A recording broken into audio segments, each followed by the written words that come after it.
Dasar-dasar statistik penelitian. Skala pengukuran pada data.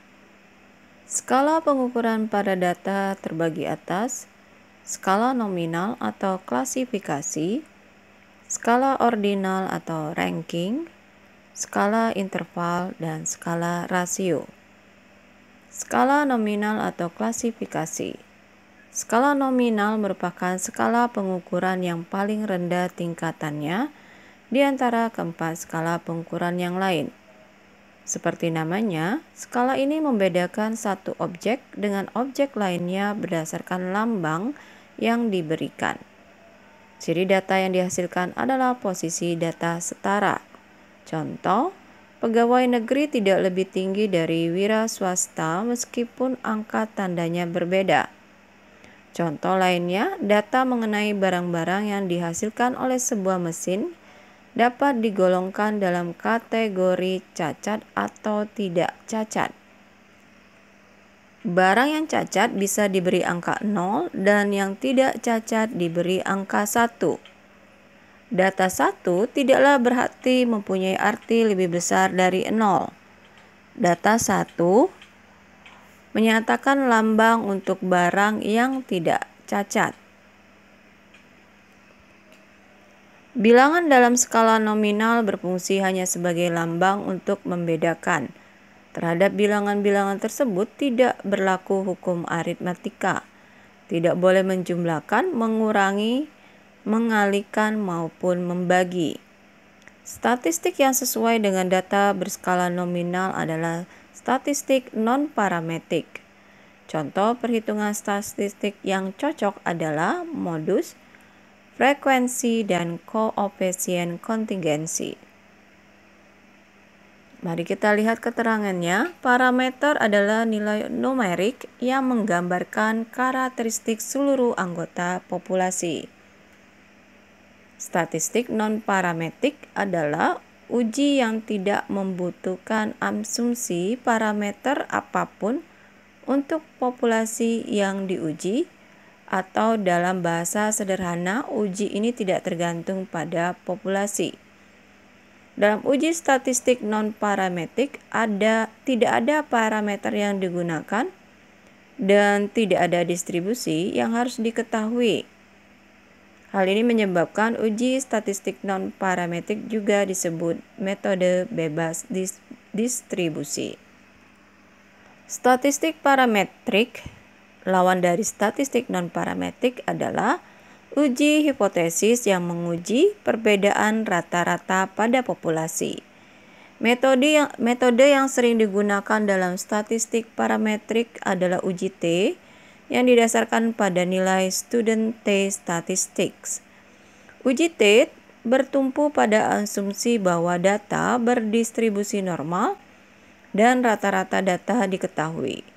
Pada uji ini, varians populasi dihitung untuk mencari sampel dari populasi tersebut. Populasi diperkirakan dengan bantuan skala interval dan variabel yang akan diuji hipotesisnya. Koefisien kontingensi merupakan koefisien asosiasi yang menunjukkan apakah dua variabel atau kumpulan data bersifat independen atau bergantung satu sama lain. Ia juga dikenal sebagai koefisien Pearson. Jangan bingung dengan koefisien Squeeze-Pearson. Rumusnya adalah koefisien kontingensi C kuadrat akar dari C kuadrat dibagi N ditambah C kuadrat. X kuadrat adalah statistik C kuadrat, N adalah jumlah total kasus atau observasi dalam analisis atau studi. C adalah koefisien kontingensi. Yang kedua adalah skala ordinal atau ranking. Skala pengukuran ordinal mempunyai tingkat yang lebih tinggi dari skala pengukuran nominal. Dalam skala ini terdapat sifat skala nominal, yaitu membedakan data dalam berbagai kelompok menurut lambang, ditambah dengan sifat lain, yaitu bahwa satu kelompok yang terbentuk mempunyai pengertian lebih, contohnya lebih tinggi, lebih besar, dan sebagainya, dari kelompok lainnya. Oleh karena itu, dengan skala ordinal atau objek memungkinkan untuk diurutkan atau di-ranking. Ciri data yang dihasilkan nominal adalah posisi data tidak setara. Contoh, pangkat seorang TNI di atas, mayor lebih tinggi dari kapten, dan kapten lebih tinggi dari letnan. Dan tidak dapat dilakukan operasi matematika, misalnya pada tingkat kepuasan konsumen. 2 tambah 3 sama dengan 5, yang berarti tidak puas ditambah cukup puas sama dengan sangat puas. Maka ini tidak berlaku dilakukan operasi matematika. Contoh lainnya, sistem kepangkatan dalam dunia militer adalah salah satu contoh dari data berskala ordinal.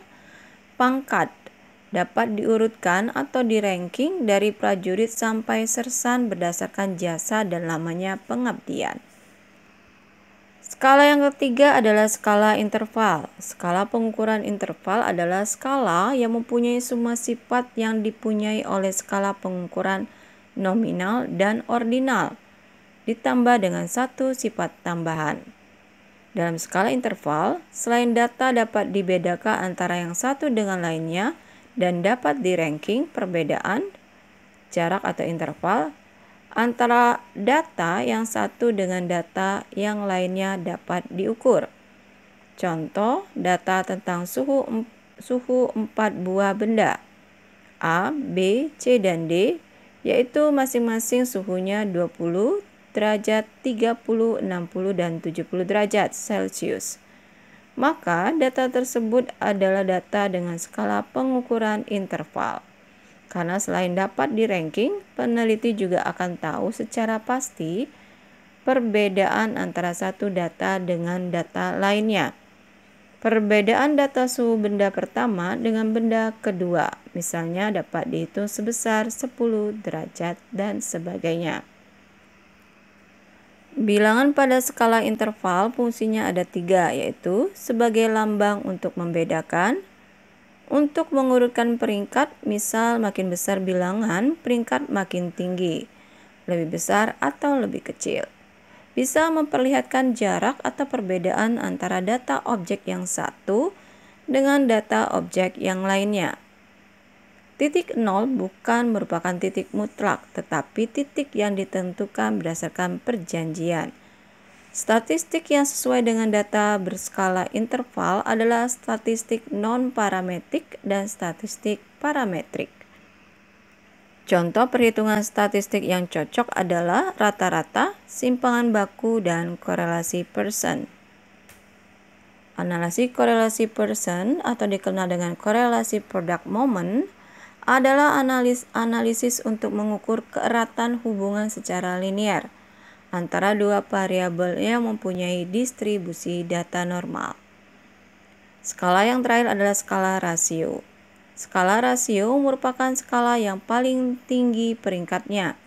Semua sifat yang ada dalam skala terdahulu dipunyai oleh skala rasio. Sebagai tambahan, dalam skala ini rasio atau perbandingan antar satu data dengan data yang lainnya mempunyai makna. Contoh, data mengenai berat adalah data yang berskala rasio. Dengan skala ini, kita dapat mengatakan bahwa data berat badan 80 kg adalah 10 kg lebih berat dari yang 70 kg. Tetapi juga dapat mengatakan bahwa data 80 kg adalah 2 kali lebih berat dari data 40 kg. Berbeda dengan interval, skala rasio mempunyai titik nol yang mutlak. Bilangan pada skala rasio fungsinya ada 3. 1. Sebagai lambang untuk membedakan. 2. Untuk mengurutkan peringkat, misal makin besar bilangannya, peringkat makin tinggi, dengan menggunakan tanda lebih besar atau lebih kecil.